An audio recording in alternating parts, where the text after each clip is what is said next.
जय छठ मैया। छठ पूजा की आप सभी को हार्दिक शुभकामनाएं। छठी माता का आशीर्वाद आप सब पर बना रहे। छठ महापर्व सनातन धर्म के लिए कार्तिक मास पावन त्योहारों से भरा हुआ होता है।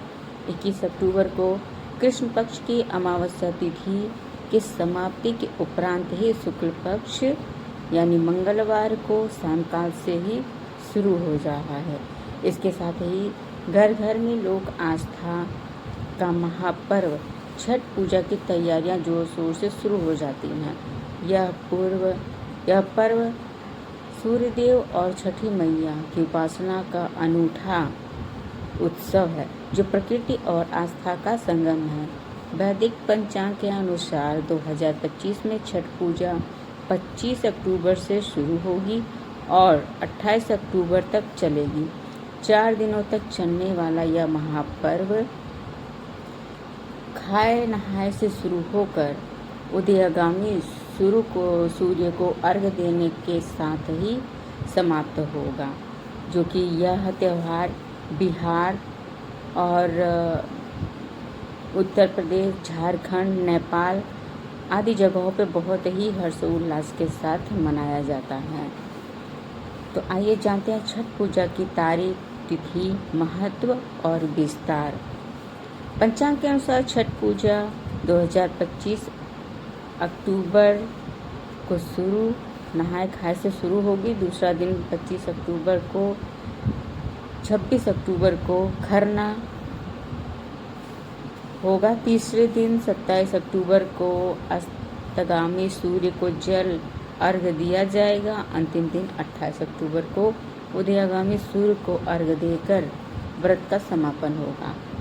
इस पर्व में पुरुष और महिलाएं दोनों निर्जल व्रत रखती हैं, जो संतान के सुख के लिए, उनकी लंबी उम्र के लिए रखा जाता है।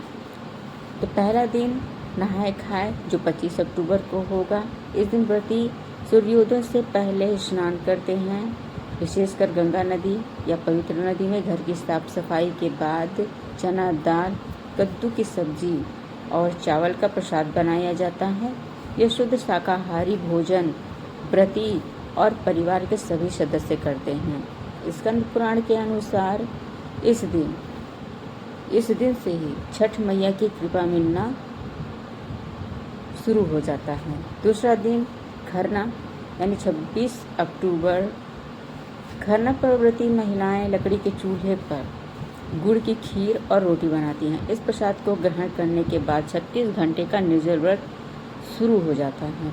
मान्यता यह है कि खरना के बाद छठी मैया का घर में विराजमान होती हैं, उनका आगमन होता है। तीसरा दिन यानी 27 अक्टूबर संध्या अर्घ्य। इस दिन व्रती महिलाएं निर्जल व्रत रखती हैं। सूर्यास्त के समय नदी या तालाब में खड़े होकर डूबते हुए सूर्य को बांस के सूप में फल, मिठाई, नारियल इत्यादि चीजें रखकर सूर्य भगवान को शाम का अर्घ्य देने की परंपरा होती है, और जिससे यह प्रक्रिया निभा करके भक्ति और अनुशासन का प्रतीक दिया जाता है। चौथा दिन होता है उषा अर्घ्य यानी 28 अक्टूबर, चौथा दिन। अंतिम दिन सूर्योदय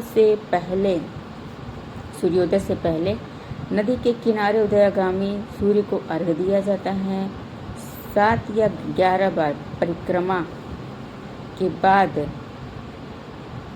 व्रती महिलाएं प्रसाद खाकर यह व्रत तोड़ती हैं। इस दिन संतान और सुख समृद्धि की उपासना यह व्रत पूर्ण करता है और पूर्ण होता है।